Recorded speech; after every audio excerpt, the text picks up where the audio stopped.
Hello everyone, welcome to KTV Telugu. తెలంగాణలో BJP పరిస్థితి ఏంటి?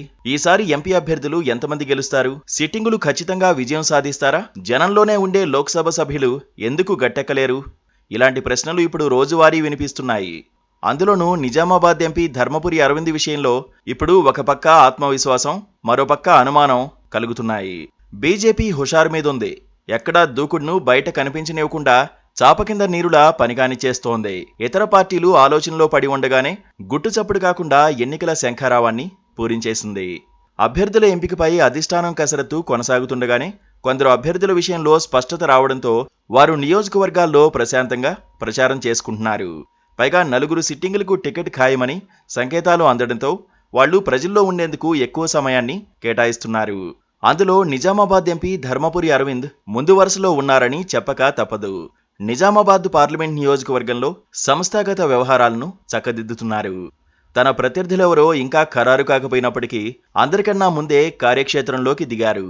ఎన్నికల షెడ్యూల్ రాకముందే ఎన్నికల కార్యాలయాన్ని ప్రారంభించారు. ప్రచార వ్యూహాలకు సంబంధించి పార్టీ శ్రేణులను సమాయత్తం చేస్తున్నారు. అసెంబ్లీ ఎన్నికల్లో తన ఓటమి అప్రస్తుతమని అరవింద్ వాదన. అసెంబ్లీ ఎన్నికలు వేరు, లోక్సభ పోరు వేరు అన్నది ఆయన ఆలోచనా విధానం. గత ఎన్నికల్లోనూ అదే అంశం నిరూపితమైన వేళ నిజామాబాద్ లోక్సభ పరిస్థితులపై ఆయన పూర్తి అవగాహనకు వచ్చారు. పైగా ప్రధాని నరేంద్ర మోదీకి అత్యంత సన్నిహిత ఎంపీల్లో ఆయన కూడా ఒకరని ప్రత్యేకంగా చెప్పాల్సిన పని లేదు. అయినా రాష్ట్రంలోని పరిస్థితులు ఆయనకు అనుకూలిస్తాయా అని చెప్పలేకపోతున్నారు. ఏదో వెలితి కనిపిస్తోందని బీజేపీ శ్రేణులు అనుమానిస్తున్నాయి. 2023 అసెంబ్లీ ఎన్నికల్లో నిజామాబాద్ పార్లమెంట్ నియోజకవర్గ పరిధిలో బీజేపీ సాధించిన ఫలితాలు పార్టీ ఢిల్లీ పెద్దలను సంతృప్తిపరిచాయి. అంచనాల కంటే ఎక్కువ సీట్లు, ఓట్లు రావడంతో ఎంపీ ఎన్నికలపై ఆశలు పెరిగాయి.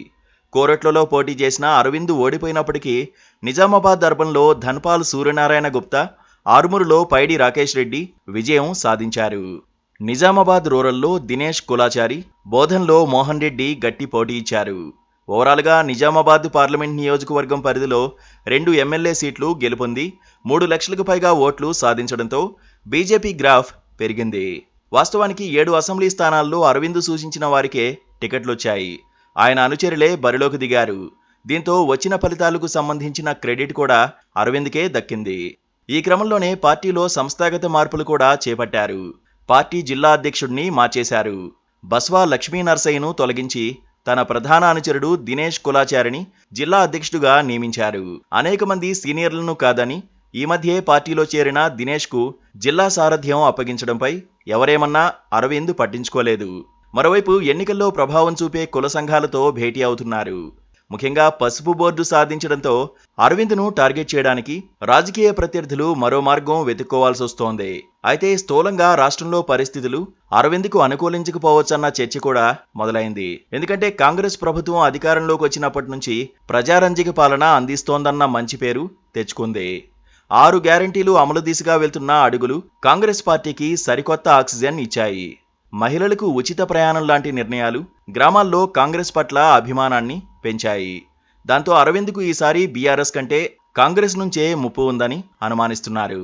కాంగ్రెస్ అభ్యర్థిని బట్టి అరవింద్ భవితవ్యం ఆధారపడి ఉంటుందని విశ్వసిస్తున్నారు. మరోపక్క గత ఎన్నికల్లో ఓడిపోయిన కల్వకుంట్ల కవిత ఈసారి నిజామాబాద్ ఎంపీ బరిలో దిగితే ముక్కోన పోటీ రసవత్తరంగా ఉంటుందని చెబుతున్నారు. ఈసారి ఎన్నికలపై అరవింద్కు చాలా ఆశలే ఉన్నాయి. గెలిస్తే కేంద్ర మంత్రి పదవి దక్కుతుందన్న విశ్వాసం ఆయనలో కనిపిస్తోంది. అధిష్టానం వైపు నుంచి అలాంటి సంకేతాలే వస్తున్నాయి. ఢిల్లీ పెద్దల్లో కూడా ఆయన పట్ల నమ్మకం ఉంది. అయితే కనీసం బొటాబొటీ మెజారిటీతోనైనా గెలుస్తారా అన్నదే ఇప్పుడు $1 మిలియన్ ప్రశ్న.